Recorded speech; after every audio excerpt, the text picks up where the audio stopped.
Hello everyone and welcome to Thursday Live Lesson. My name is Aldrine Guerrero. I am your instructor for today. And joining me are Mr. Aaron the Voice Nakamura. Say what's up, Aaron. What's up? And Mr. Kahai the Legend Fergan. Say what's up, Kahai. What's up? And here on Thursday Live Lesson, we answer any and all of your questions. So send us questions and we'll answer them as best as we can. You can send us videos, send us email. We are live, so you can type in a question on the live chat and ask us in real time if you want to do that. So let's get right into it, Kahai. Try to answer it. Just send me the first question. Or tell me the first. I don't know. What's up, guys? I try to sound professional, like right at the beginning, but it really just crumbles down after the first couple minutes.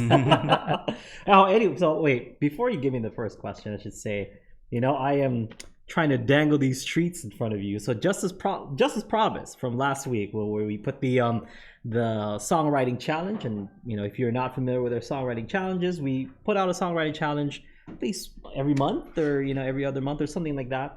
Periodically we put one out, and we randomly pick one of the people who send us a song that they wrote, and we give them stuff. So this time, I'm dangling a few treats, and I said whatever is going to be on my headstock hanger, you're gonna get that headstock hanger. So my headstock hanger, edible for the next 2-3 weeks that is due for the next couple weeks, are going to be these fine Hawaiian treats over here. These are actually some of my favorites. Like this, I'm a big chocolate dude. This is a milk chocolate macadamia nuts.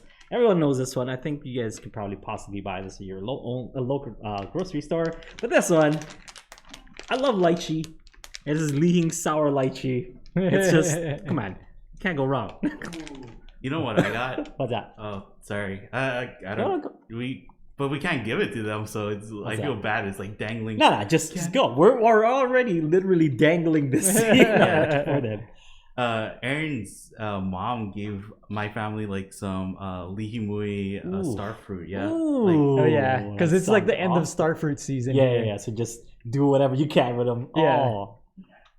Tell the audience more about this leaking. Well, yeah, maybe I can throw in some of that too. I'm pretty sure that she has some.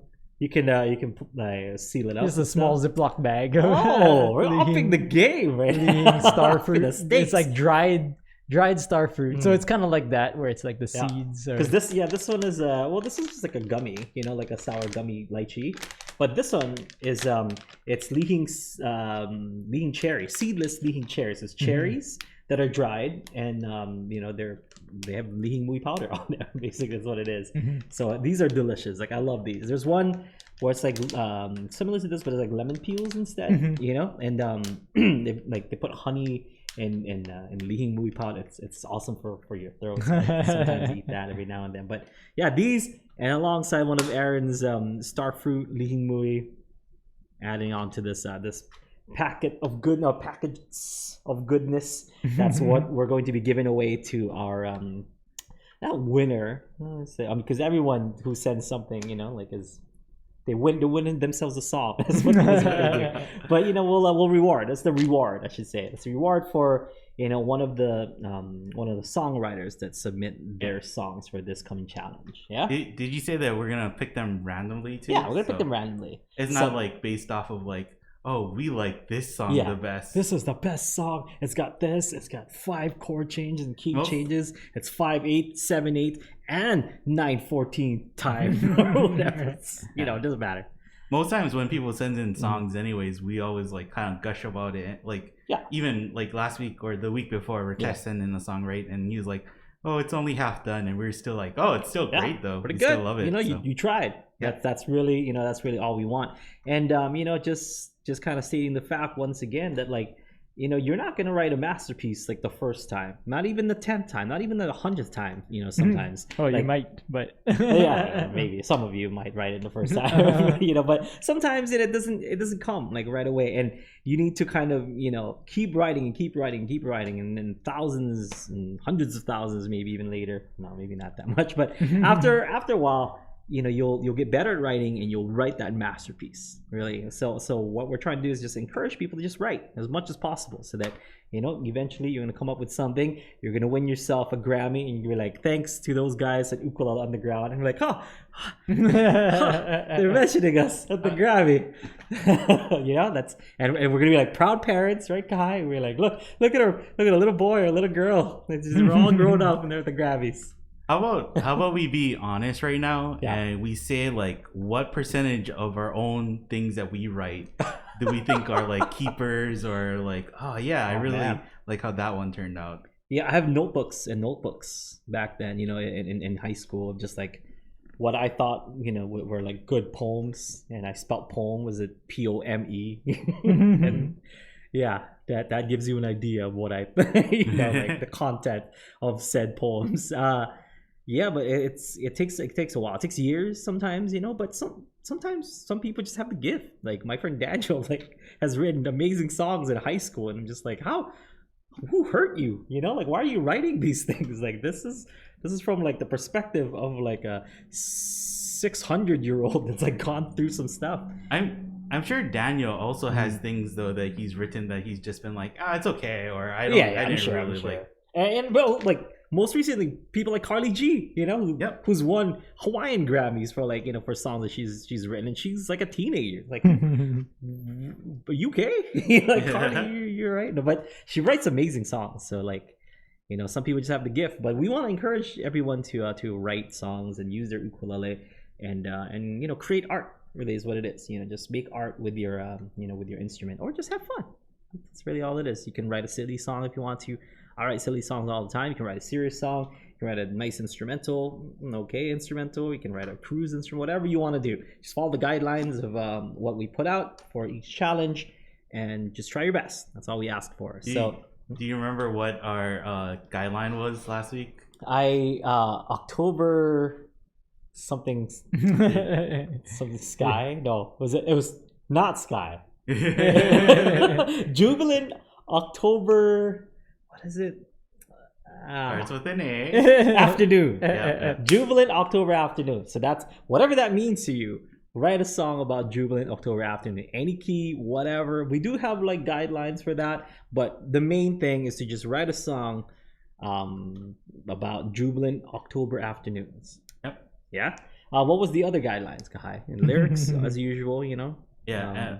3/4, and then the disco kind of funk because of funk. September. Right.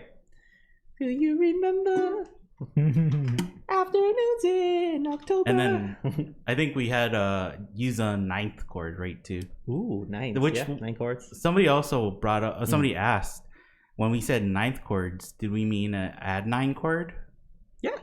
Yeah. Whatever that means to you. Just like what October. Jubilant October afternoon means to you.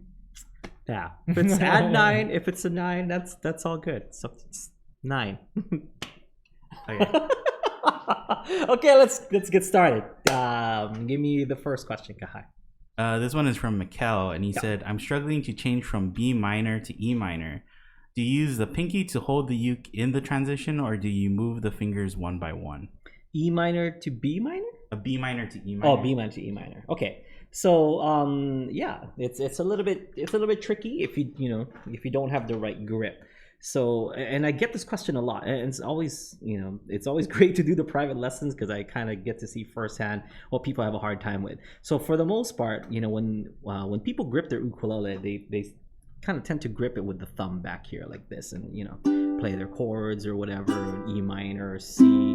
But then really, if you're not holding your ukulele here with your forearm on top like this, so that you can hold your ukulele with just one hand, this grip gets tough being back here. So what I like to tell people is that there's 4 different kinds of grips. The first one is what we talked about in Ukulele 100, where you use your this part of your hand, which is the pillow. So this is the pillow right here. You put the neck on the pillow, and that kind of helps you grab your uke and play your beginner chords that way, and you can kind of switch chords a little bit easier with that grip. The second grip is moving a little bit away, now using your knuckles. So we talked about this in Songs Made Easy.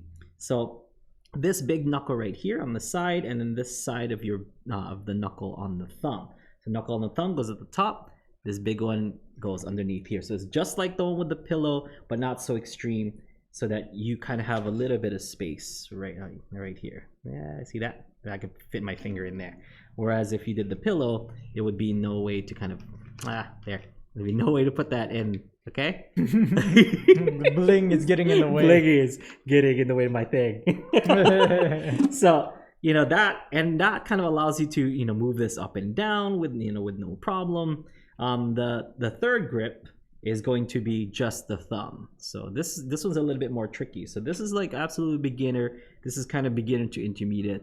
This one, intermediate to advanced. And the reason for that is because the way that I hold the ukulele, especially sitting down, and a lot of people like come to the private lessons with their uke straps. It's like, okay, well, uke straps, whatever, is fine, but you want to get used to holding your ukulele without the strap. So the lower bout goes onto my lap like this, and I have the ukulele up a little bit. Pointer finger points to the sweet spot, and my forearm falls naturally down, and it's kind of against my body like this. And I'm kind of holding it together, so I can kind of hold it and strum it with just the one hand, and I don't have to support it on this side. But because my forearm is, it's not on top. Let's see, are you in the wide or in the close? I'm in the close. Okay, let's get the wide. So it's not necessarily right here on top. It's like this, kind of at an angle. But a little bit of it, as you can kind of see, is using to, kind of hold it together. So it's like so. Now, this creates kind of this like downward pressure that brings this up a little bit, brings it to the angle that I want to. Now this thumb is up here, and it can kind of do this balancing act between my left hand and my right forearm, keeping the ukulele in place. What this does is it allows the thumb to be a fulcrum point and kind of just move my wrist back and forth. So when I play chords like G, I can let go and use that and swing my when you play your G, you want it to come from this angle so that your fingers will kind of curl and go into place, right? So what I do is I let this go and go to E minor, and then I'm gonna swing my wrist this way using the thumb to kind of hold that thwip swing over to my little Spider-Man swinging that way. See my wrist kind of this direction, pointed towards this angle. And then down here, where it's down, pointing down instead. From here to here. So you ask B minor, which is going to be the last. I'll talk about 4 different grips. So this grip is this way. So my thumb is at an angle going here, kind of pointing out like this. It's not straight up. It's at an angle going this way. And it's a fret behind where my pointer finger is, so that the thumb can kind of push forward and the pointer finger push the other direction. It's kind of not necessarily pinching, and you don't want it behind like this because it comes off as super unnatural. If you took off your ukulele, it just looks like you're doing puppet hands. You don't necessarily want to do puppet hands with your ukulele. But if it's on the side like this and you took off your ukulele, it just looks like you're gonna close a fist. It's a very more natural movement than you're doing this, So with that said, I know this is kind of a long-winded answer. So what you do from B minor to E minor, you can either take your pointer finger, slide it down like this so that you don't hold all 4 and just hold 3, and then put your other 2 fingers down like so. So you can go B minor to E minor, and then back, you just kind of, you just move that pointer finger back up, still supporting it from the back here. So E minor to B minor, E minor to B minor. You can do it with it also and get a different sound there, But if you don't want that that note, you can have it kind of put down like this. So that's one way. The other way is going from here, and I talk about that swing because this is nice and straight. So what I'm going to do is I'm going to grip right at the top, get to my E minor.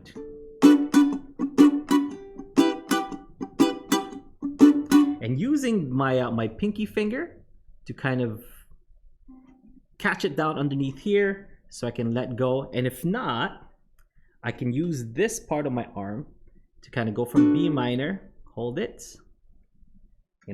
Getting from here, holding it together right at the top, getting to the E minor, B minor to E minor.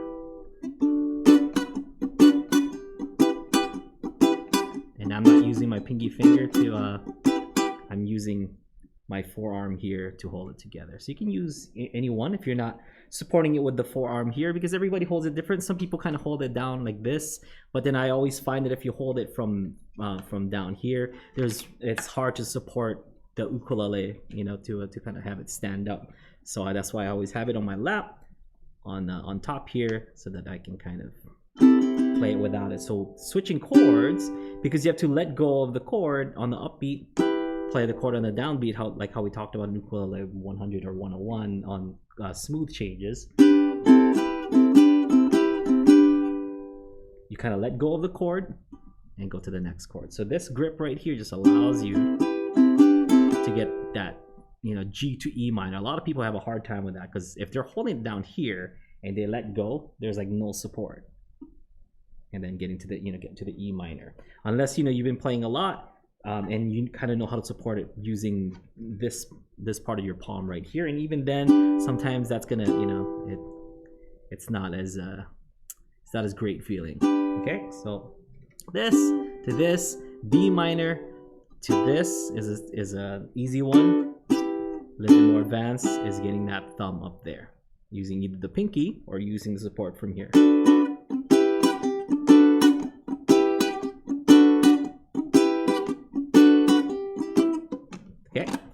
So yeah, that's going from B minor to E minor, or B minor 7, I should say. I guess B minor regular would be a lot easier, because if you have it here, you can use your pinky finger and then make the switch over. Yeah, my wrist, nice and straight, not here, not down here. It's nice and straight. Okay, so B minor. You can see my wrist nice and straight to the E minor. That's really it. Keep in mind, you know, your wrist when you do your chord changes, switches. Yep. Yeah, what do you guys think? Yeah, I always use kind of that part of my palm. This part. Push up. Mostly right at the base of my pinky finger to push. Yeah. So that supports the neck.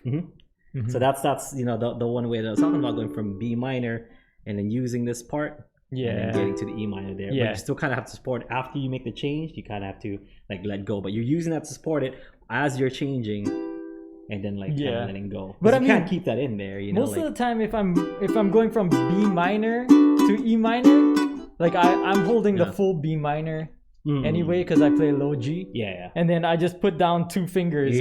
Like this. Yeah. So that's another way. Yeah. That's how I do it like 90% of the time. Just put down the 2 other fingers. Okay, so what Aaron is talking about, playing the full B minor chord with the ring finger on the G string 4th fret, and then putting down your pinky finger and middle finger. Pinky finger will be on the C string 4, and middle finger in the E string 3. Yeah, that's like it's more fingers, but it's like less work for me, you know. Yeah, so hopefully that helps. Kahai, what do you think? I think in essential chords, we talk about anchor, like using your finger to anchor down one string first before you build around it. Yeah. And that is a good way to kind of to do those chord changes, especially. But then the more you learn, it really is like different for every chord and different for every chord change. Yeah. And I think you'll find that like you use your pinky finger to kind of stabilize before you put your other fingers down, right? But really it's like any of your fingers that you can put down, like you're not going to lay it down all the way to press the string, but you're kind of just like stabilizing the ukulele with your fingers. Yeah. And then you're like pushing down to create the chord. And it's not like one particular finger, like it's not going to be like, oh, always use your pointer finger. It's pretty much like as you do chord changes, you're just going to figure out which fingers move fast and which fingers get into place first. And those are the ones that stabilize, and then the rest come in, you know? Yeah. So like I if you're practicing chord changes, you can even just practice with just your left hand. You don't need your right hand, and you just you know, while you're watching TV or something, just try and move your fingers into place as fast as you can, or as smooth and fast as you can. Yeah.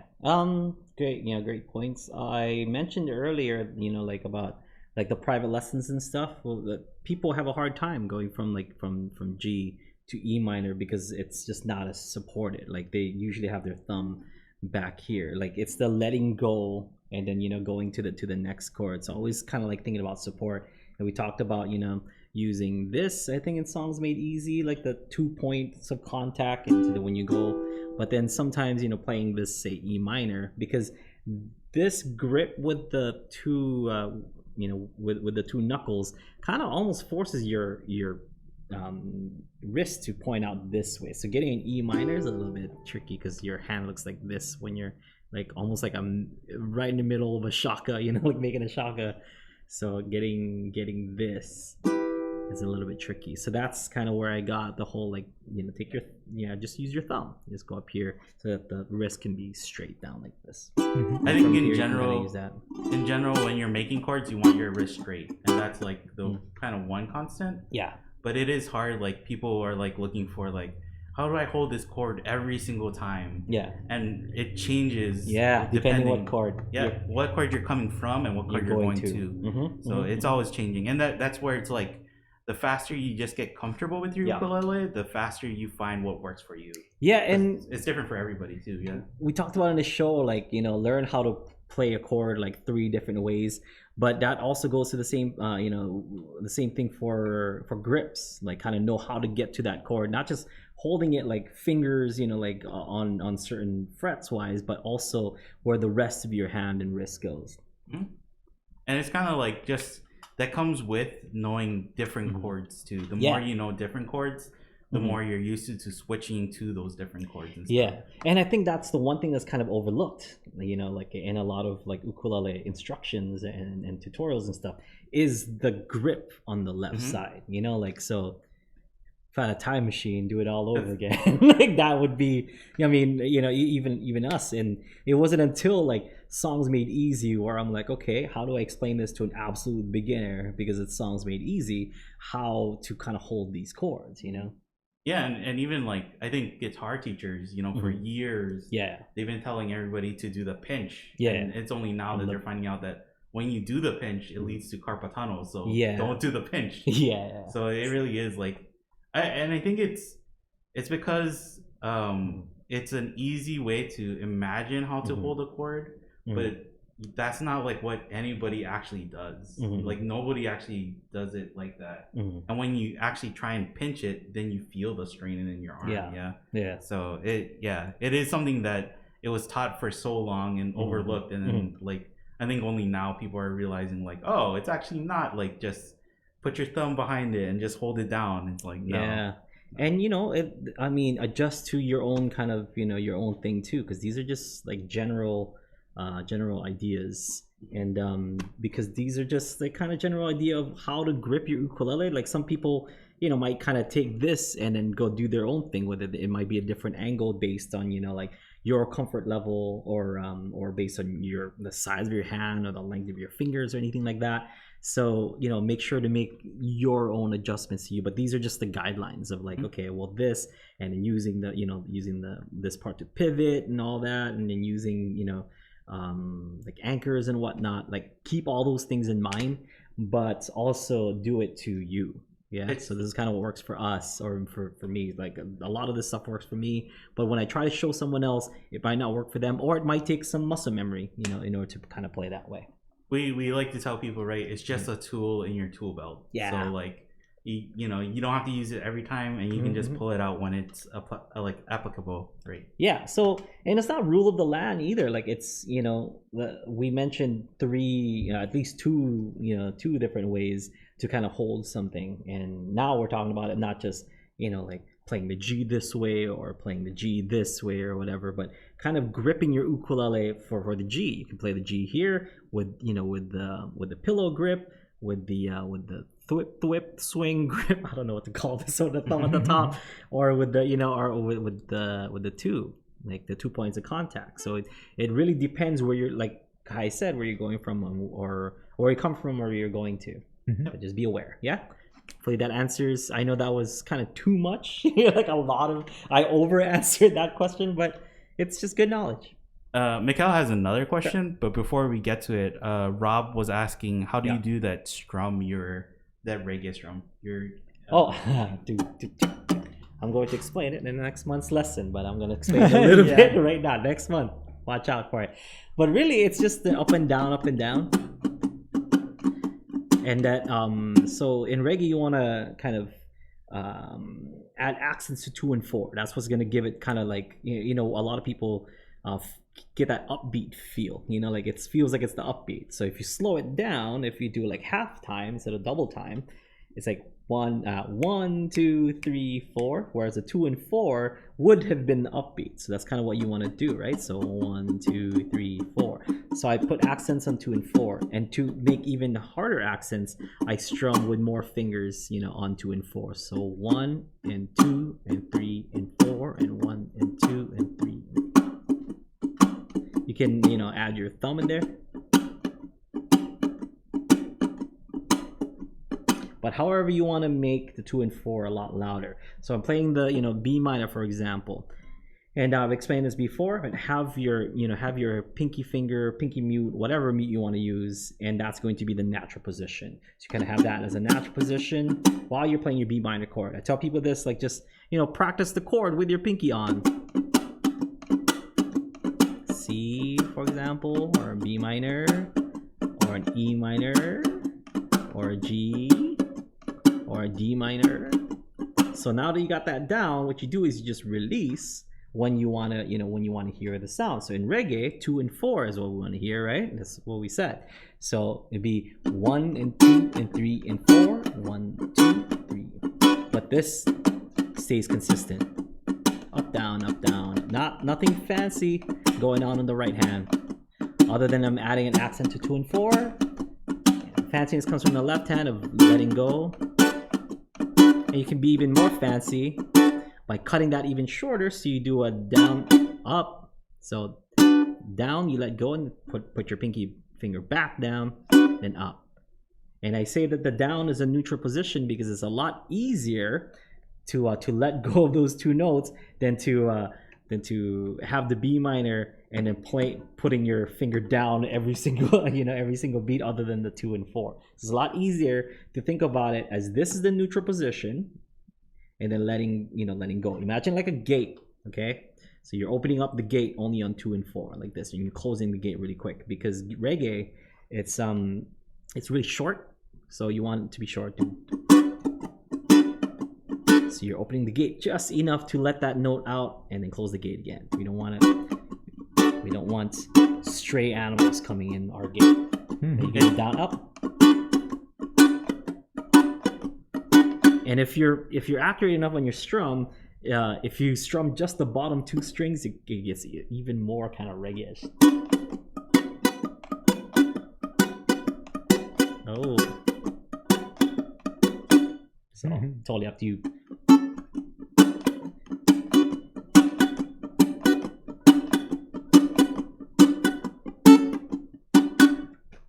That's how you do strum. It's hard because you don't want people to be thinking about it too much, right? Yeah. Like you use the analogy of like a gate opening. Yeah. You don't want people to be doing like gate open. Like they're counting down the beats that way. Yeah. Like you really want it to where you're just feeling it and you're like bob your head, try and feel it in your body itself, and then like just play along to it, and then really start off with that down up, and build up to it. Because then if you just jump straight into it, that's probably where you're gonna start stumbling and then being like, what was that? One guy said like he starts playing and then it turns into that rolling the cheese down the hill. Like, you start freaking out, right? That's right. He's like, that's probably where you're gonna encounter that. But if you start off easy, if you start off easy and then just slowly build your way up to it, you'll get it. I mean, with bar chords, you don't even have to use your pinky. Yeah, you can just let pulse go it. A little bit, pulse it. Yeah. So what I'm doing is I don't put the pressure on, and I only put the pressure on 2 and 4. So 1, 2, 3, 4. 1, 2, 3, 4. you're good enough to control it, you kind of pulse it to. This is the strum for playing reggae songs. I can't unhear. Can't unhear that second chord in there. All right, so thanks for the question, Rob, and we're gonna get to you in just a little bit. Let's answer Mikkel's second question. Go ahead. He said, "It feels easier to me to play B flat by barring the whole first fret, but the 2-finger bar seems to be the common way of playing B flat. Is there any particular reason for that? When it comes to moving from B flat to other bar chords like C sharp minor 7 or C sharp minor, wouldn't it be easier to do it from the full barred B flat?" So this goes back to the first question that you had, which is, we told you kind of learn how to hold a chord, to at least 2 or 3 different ways. You can hold the B flat chord both ways, and it sounds exactly the same, like this way or with the 2. A lot of people hold it with here, with the 2, because it's a lot easier to kind of go from the F chord to that B flat chord, as in transition, right? And it's not that common to play in B flat as far as ukulele. B flat's not a common key that you see in a lot of like ukulele clubs and whatever, but F is. Okay, so because F is a common chord, so kind of going from the F and changing your grip to this kind of rainbow grip to a flat grip on the pointer finger, getting to the B flat. So going from F, it's a lot easier for most people. I mean, I'm not saying for everyone, for most people it is easier, but for some people it's easier for them to use the middle finger as a as an anchor, getting that that full bar on the B flat and then back B flat. I'm kind of using my ring finger now to get, then using the I guess I can just use the whatever. It is a lot of movement still. Yeah. F to B flat, and then you usually go like C7. Yeah, C7 from there. You just gotta move all the way down. Yeah. So in convenience for the key of F, you would use this. So this is preferred. Okay. But you're talking about if you're in the key of B flat itself, then yes, this would be the easier way to kind of hold it. So you can get to the C minor, to the E flat easier. You can go from B flat to the G minor, just kind of going down a little bit like this, and then E flat, C minor, and but you gotta go F eventually too. But for the most part, it does help if you're in that key, and this just makes our argument for kind of knowing how to play a chord, a bunch of different ways, much more important. I think I hold the B flat with a full bar like most times. Yeah. And that's just from like me playing guitar. Like I'm more used to holding those kinds of chords with a full bar. Yeah. And so even when I play in F, I hold it with a full bar. But I'm like okay enough where I can like transition to C chord. I don't have to worry about moving to the C or anything. And then there are times when I do just bar the bottom 2 strings with the B flat too. Like I think I would use that more for finger picking for some reason. I don't know why. Maybe it's because like you switch from B flat to G minor or like those chords more often. But for strumming, like I can switch pretty quickly with the full bar anyway. So I think my hand instinctively goes to there, and then it is like that the thing that I know how to do it, but my hands just do it a certain way. So and I can get by if you can get by with holding a chord a certain way. It's like we're not going to tell you like, no, don't do that anymore. It's like if you can make it work, then that's fine. That's the main point. Holding a chord a bunch of different ways, it's always going to be important. And I'm glad you brought up finger picking, because if you're holding the B flat this way, especially in the key of F, you're closer to the F, which is the root of that of that scale or of that key. So if you're playing in F, you're playing going like changing what's that? That sounds kind of like that Nokia tone. So going from here, kind of going to different going from finger picking F, going to that different chord of B flat, going from, and then to the C7 is just a lot easier to move that finger, because that pointer finger, very, very important, in picking notes. So you don't want to use that pointer finger to bar, because as a follow-up, that pointer finger has to kind of let the bar go and then do other stuff. But this way, with the B flat, you can just kind of pivot and still use that B flat, so you can kind of go, use that as a fulcrum point. Yeah. So hopefully that answers your question. I know it's a lot shorter than my first one, than my answer to your first question. Like, the TLDR is both ways are okay. Learn both. Yeah. Just learn both. do both. Yep. I mean, so you're not doing anything wrong. You're doing, you're doing right. Actually, if you're talking about going to C minor from there, you're doing it absolutely correct, because you're playing that key, because you wouldn't play C minor in the key of F. So, yeah. Okay. Next up, Kahai. Renee asked, I have a technique question here. Sure. I heard the guitar term rake, and that was a new one for me. Is that a ukulele term also? It was the intro to When Doves Cry by Prince. It has a rake in it. Oh, rake. It's basically like, when you do that E minor chord shape and you mute the first two. Yeah. Oh, use the... You mute the first, and then you only play the last, the bottom note. Okay. I didn't know that's what it was called. I don't know. Yeah, I had no, I just looked it up right now. Yeah. Okay. So, according to Google, the rake technique really is just that, like, if you want to get one note. So I don't know. I don't even call it anything. I just call it like a mute, or I don't know. This is a mute, or sweet, muted sweet. But you did explain it in Solo Secrets Revealed. Right. Yeah. So I don't know. What did I call it then? Do you know what I'm not sure. But you called it like the E minor chord shape, I think. Yeah. So you can do an E minor chord shape, which is the easiest way. So for example, or I guess whatever chord that would match the key of what you're playing. So for example, if I have something like You Don't Write, for example. You don't write G, B minor, and then C, C, C, C. So, and the picking is.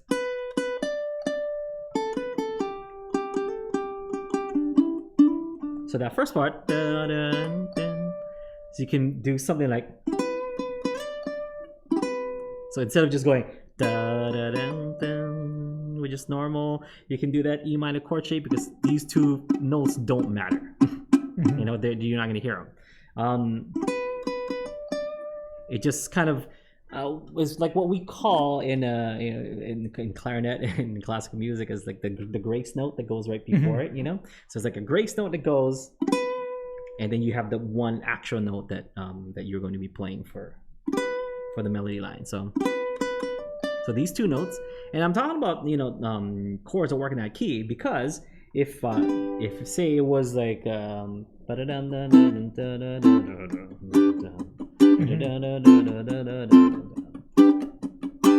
so instead of going, so this is our first note, right? I wouldn't do I guess I could, but that might confuse me that I'm going to play an F minor. So what I would do is play an A minor.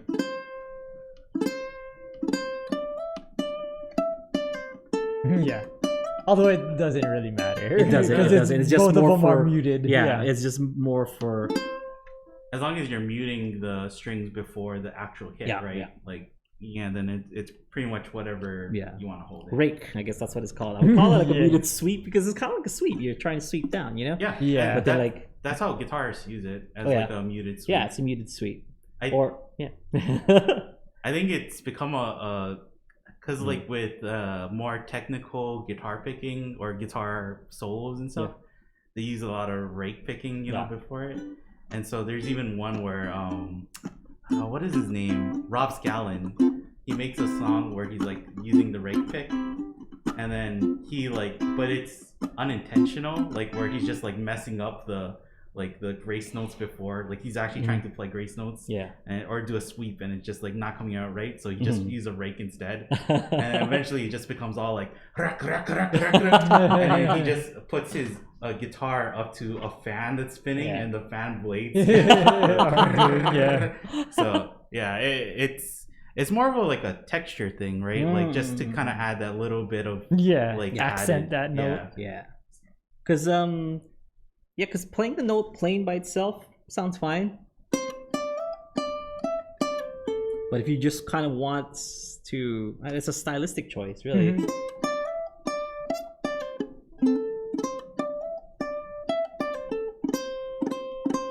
But yeah, the first 2 notes doesn't matter. You can even ask 3 notes if you want to do that, but that's kind of overkill. 2 is fine. Yeah, that was like you would hear that more in Pure Heart albums. So Jake was doing that during the Pure Heart days. And then from that, like that influenced a lot of ukulele players. I used to play that a lot, and I actually made a attempt to not do it, a conscious attempt to don't do that, because it's like it's such a dead giveaway that you're trying to be like Jake. You know? Like, it's how I know when we watch somebody playing and then they're doing improvisation and stuff. When they start doing. You know? Not gonna name names. Yeah, not gonna name names. But I'm just saying that there are some people that that's the go-to. That's so telling. We know where your influences lie. You know who you are. you know. I think even guitarists use kind of the opposite, where they mute the strings behind and they use their ring finger to play a string. And then to ring finger. You're using this. So, it's like you're barring, but you're just muting instead. Oh, like this. Kind of like or like if you're playing a seventh, like a major 7th chord with a bar, and then you're barring behind and then playing your note. Like this. Because you do that. Yeah, too, I do that. It's like a very Hendrix thing, because that's his thing. But Hendrix's thing is that his hands were so massive that he actually uses his thumb to do that. So like he can create this kind of like strum pick whatever thing, and I'm like, hey, I should do that. It's good enough for Jimi Hendrix and Stevie Ray Vaughan. It should be good enough for me, right? But I have a smaller instrument, therefore it's way easier. It's funny that people come up with all these terms, right? Like, oh, that's rake picking, or oh, that's like muted sweeping and everything. But like if you ask like Hendrix, like, oh, why do you play that? He's probably just like, that's the only way I could play those chords. Like, sounds good. I wanted that sound, so I just made it sound like that. Like I wanted to hit those 2 notes or whatever, and I didn't want to hit the rest, so I just put my thumb around to like hit the rest, and I just played it. And I think people make it sound fancy, but it's not a technique to be scared of or anything. Can you show some of that, like the Hendrix kind of stuff? I mean, Bandito Tyler is just like it's a love letter to that that technique. He goes,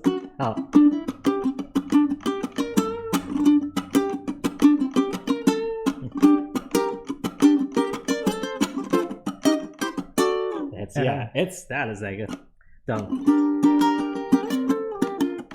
It's all over like that song, You're just muting exactly a bunch of strings so that you could just play the notes. Yeah, Senor Victor, same thing. It's because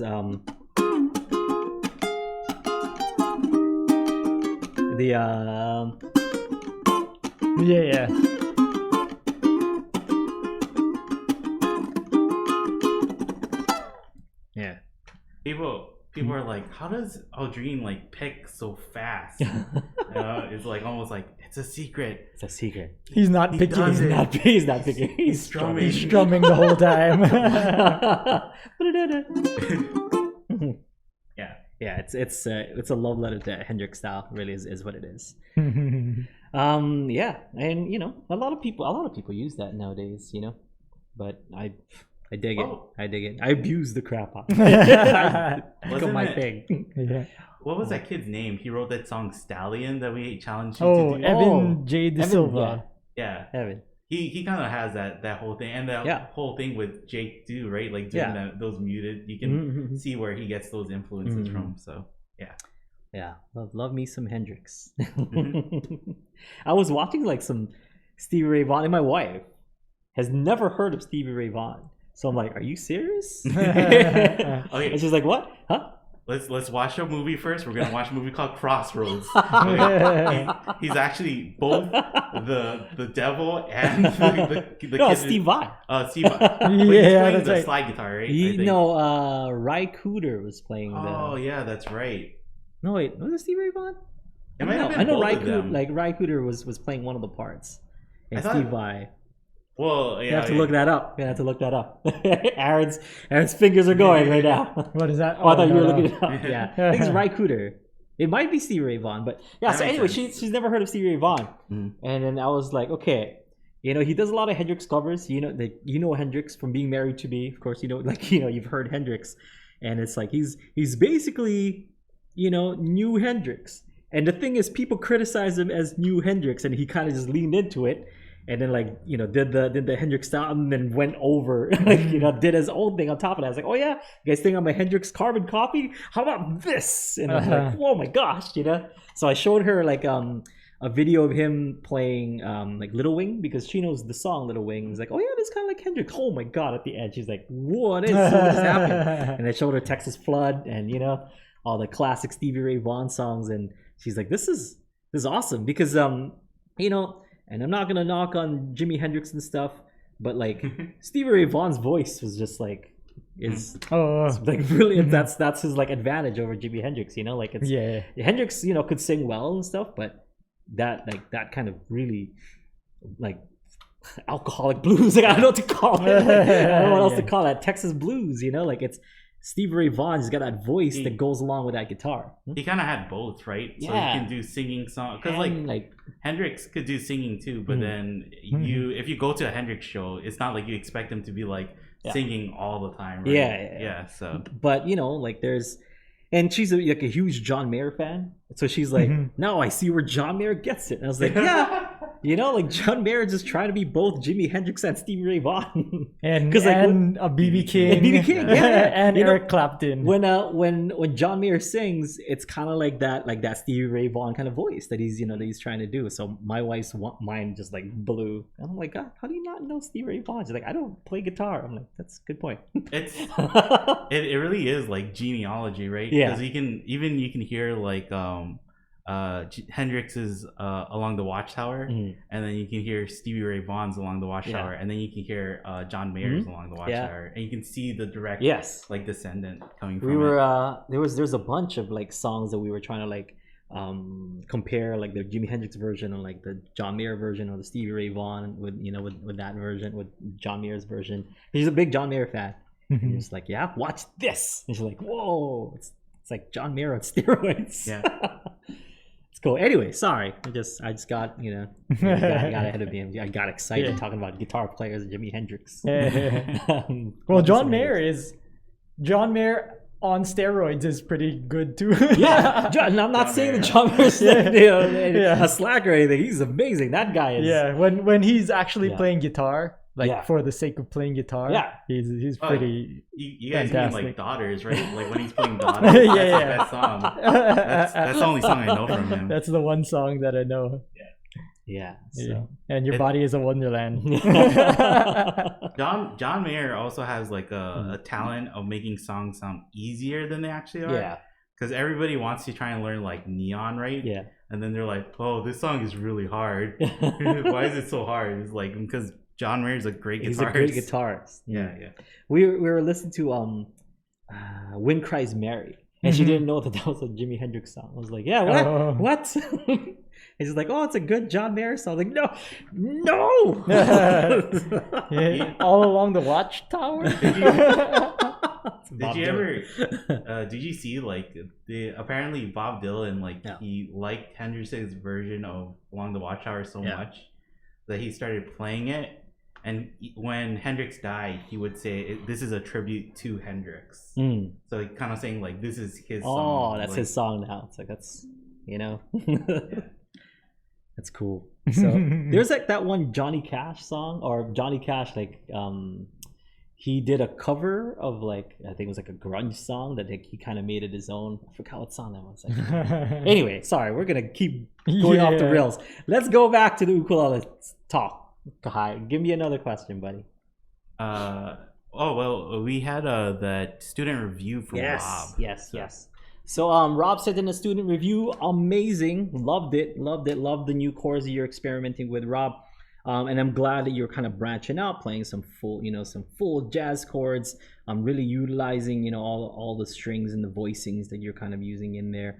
As far as critique goes, what I would do, I'm liking the technique, that you're doing with the, adding that kind of golpe in there every now and then. But what I would do is I would actually take it as as soft as possible, and then go in and then ramp it up. What I mean by that is that kind of just use go soft, because it sounds like you're kind of just banging away at the ukulele. So see if you can kind of go from just like a really soft. I don't know the chords you were playing, kind of like this D minor. But really, like, kind of get it as I'll just do like a really basic chorus, like from this, maybe just like the flush of your thumb, get it, hear that sound and how it kind of comes off, and then maybe add the, like maybe do it with a pointer finger, and then do the two fingers, but really just try to take it from as low, and then add some volume in there. So don't go starting off with with the volume being like super duper high, but just practice with as soft hit as possible, because I'm seeing your arm going like all the way up here when you're kind of playing this song. Okay, just keep it nice and simple, stay here, and then see if you can control from here, so you don't have your forearm going up and down while you're playing this tune. Okay, other than that, you're handling the complicated chords really nicely, but when you start adding like bar chords to your jazz chords, then it starts to kind of gets muted a little bit. Okay, so just be aware of your bar chords, and especially when you're going up here, because the the frets come a little bit skinnier. Just make sure you get those chords down. What I would do is take it line by line. Like, I know it sounds like a frustrating move and stuff, but just take line by line, like one line, and just play that one line over and over again. So if I were to do and do it again, just play it over and over, and then go back, and then go forward. See, it's just it.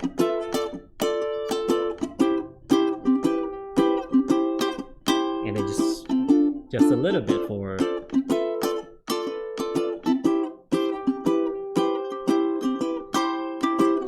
But see if you can kind of take little chunks from the song, isolate those, practice that, get it smooth, get the transition smooth, and yeah, it'll come out a lot better, because working on those little transitions, when you put the whole thing together as a whole,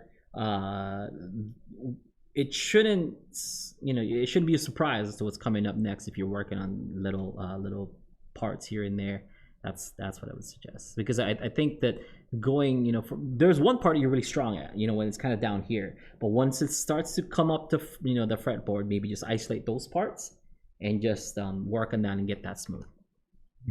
Yeah, but good job, man. It's he actually, there were a couple tough changes in there that he had smooth. So it's not like he can't. It all just comes down to practice, and he'll get there definitely. He's gonna get there. Yeah, it sounds way better, man. It sounds better than back in February when we first heard it. So, amazing. Yeah. I think even he knows like what chords are tripping him up, right? Too, so just switch between those two chords. Those two chords. Just isolate that one part. But good job. Yeah, once again, awesome. And I don't gotta comment on your singing. Like, it's good. It's on beat, it's on time with your with your playing, and it's good. Well, I think the parts of his singing that he was tripping up was because he was tripping up on his chords too, right? Yeah. So once he gets his chords super smooth and he's not like really thinking about it, then his singing will probably get even better. So, yeah. And they were hard changes. Yeah, it's like don't be too hard on yourself. Yeah. Don't worry. Yeah, it'll get there. But if you smooth out those those hard transitions, should be all good. And by smooth out, it's isolating and just practicing that over and over again until it comes smooth. Just ironing it out. It's like a little like we call that, wrinkle on your shirt, and just That might be something else you might want to do, like not to make it easier, but to just bring it out even more. Is maybe slow it down like a little bit too. You know, you don't have to make the changes as fast. Yeah. And you can really like milk it with singing and everything else. So yeah, just like really take it easy. Yeah. Maybe, that might be something you might want to do. Yeah. Every time I give the advice of, okay,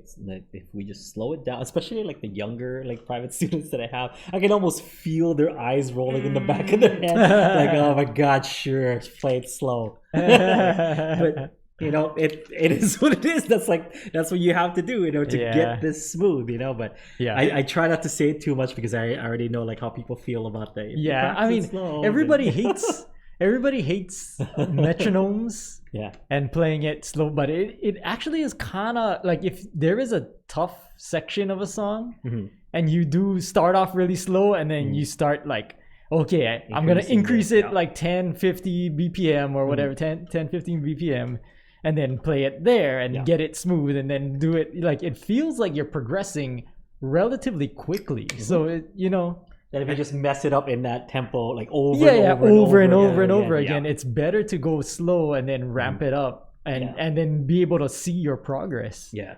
I think most people, when they think about metronome work and they think about how gruesome it is, they think about taking a song that's like at 100 BPM and then slowing it all the way down to 50. You don't have to do that. Like 75, 80 BPM and then starting there. And then like if you can get it there, like the first time, you don't have to do it like, okay, I have to play this 10 times at 80 BPM. If you can get it smooth and you feel like, oh, I got this, try and move on to 85, then 90, then 95. And that really good. That's all it is. That's it. Slow is not dirty. Like slow sometimes works. And it's fun. Like, you know, if you can find the fun in that. Is it though? It is. I mean, like, no, you're right. It can be fun. If it's something that you actually want to get down. The feeling of getting there or getting closer anyway is actually pretty fun. You know? When you also slow it down, right? That's when you have those realizations of like the micro muscle movements that you're doing. And it kind of like, oh, that's what I'm trying to do. Like that. Or you figure out an easier way to do it. So it's like, oh, I can't get it that fast because I'm doing it this way. But if I do it this way, I could go faster. You know. And like it's I talked about getting that John King book, you know, and working on that. And my wife talked about it because that's how I do it. I do it super slow because it's musical notation most of it and stuff. So I really have to kind of like go because I don't read music when I play ukulele. So I'm trying to read it and trying to do. And my wife commented, was like, I've never heard you play, you know, like, or practice so slow. I'm like, hey, shush. Like, I'm trying to get this down. Don't judge me, you know, because she's just used to like hearing me play my stuff or whatever, just play for fun. She, you know, like I'm terrible at the word practice. Like, I really should practice. So when I do sit down and practice, when she hears it, she's like, what's the matter with you? Like, do you need coffee? Like, are you actually learning something? Are you actually trying to learn? You're not just playing around, you're like trying to learn something? This is a first. The side of you. You actually want to improve? You're not learning the Monster Hunter theme? What is this? Are you okay? Are you not sick? Yeah, usually that's what she hears. I mean, I rarely play it and stuff. And when I do practice, when I do want to work on stuff, it's like late at night. That's when I get my quiet time to myself and really work on stuff. But you know, with staying at home, you know, much more. I have much more time now to just kind of sit and work on some tunes. And for her, it's kind of a new sight, new sound. Really, she's like, "What? Like, you can't play that?" I'm like, "No, this is a campanelas. Are you kidding me?" And she's like, "But I thought you played that song because you know I would be learning like minuet." And I would play minuet in G, but then that minuet in that John King book is in F, and I really have to like, you know, learn all the campanella like sequences. And she's like, "I thought you knew how to play that song." I'm like, I do, but not like this. Not like this is difficult. She's like, "Really? Aren't you like a professional?" I'm like, "Yes." Shut up. Shush.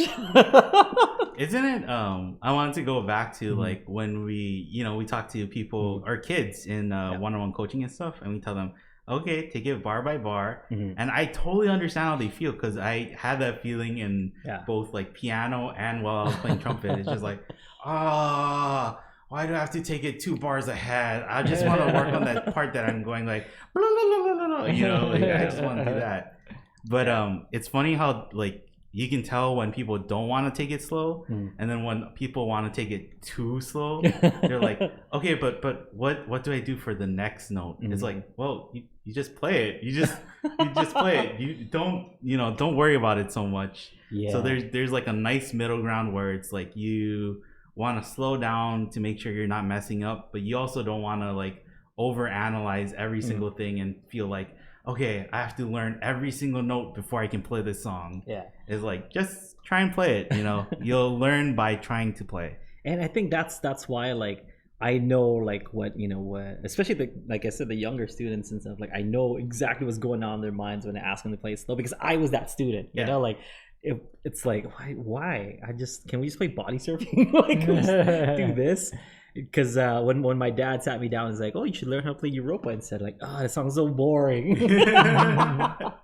But yeah, he's like, learn Misty, like learn all these songs. And now I'm like, you know, I'm like an adult and like a professional player that I've seen a lot of stuff. Now I'm like, hey, maybe I should learn Misty. Like, man, if I learned Misty and Europa like back when I was like kind of first starting out, I would be way better like, you know, now as a musician. Not just as a ukulele, but as a musician, to understand and hear these chords and know how they work and stuff. I would just be way better. But no, I wanted to just play guava jam and body surfing, which is nothing wrong with, because that's what I did, you know. But still. Well, that's it's kind of a balance too, because you have to play the things that will keep you interested in playing. So had you done things that you didn't like to do, would you still be playing ukulele at this point, you know? So, I would be writing different songs too. I want to be using Hendrix techniques and stuff. Yeah, exactly. It's true. Like, you can probably relate to this. It's like when kids get into magic and they only learn the flashiest tricks, but you ask them to do the basic stuff and they're like, oh, I don't know how to do that. It's like, well, that's kind of what you can work on. You can work on getting the basics down. Yeah, like learning the French drop. It's like, I don't want to learn the French drop. It's so boring. You learn the French drop. You learn the French drop. You're French. I already know the Italian drop. Get it with the program. But now I do French drop all over the place, just because like I do the whole like it's behind your ear to like my daughter, you know. So like I do the French drop and she's like, oh, it's gone. No, it's behind your ear now. Like, oh, look at it. I can show you some stuff. I can show you the next step after the French drop. Show me, because it's come to that point. My daughter's at that age where like she believes it's actually magic. She will come up to me. It's like, oh, can you check behind my ear? I think I put my toy there. And I'm like, wait, what? She's like looking for her toy. She's like, it's behind. I think it's in behind my ear. I'm like, oh, it's not. I checked. It's not in there. She's like, can you just reach in? I'm like, no, it was just pretend, like it's you know, but I don't want to say that. No, you gotta keep it going, because like I did magic with Mason, and then Mason would run up to me and be like, you gotta pull out these 52 markers from my ear. I'm like, okay, here we go, one by one, we're pulling them out. But yeah, anyway, so any last minute stuff before we go? We're kind of over our time, but I love this conversation that we're having. Any last minute questions, Kahai? No? I think that's it. I don't know. There was something in there, but I don't want to be missing out because we're just kind of talking. So. Yeah. Somebody had like a string question, but then they said that they can ask it during one-on-one coaching. Okay. So get in depth with it. Yeah.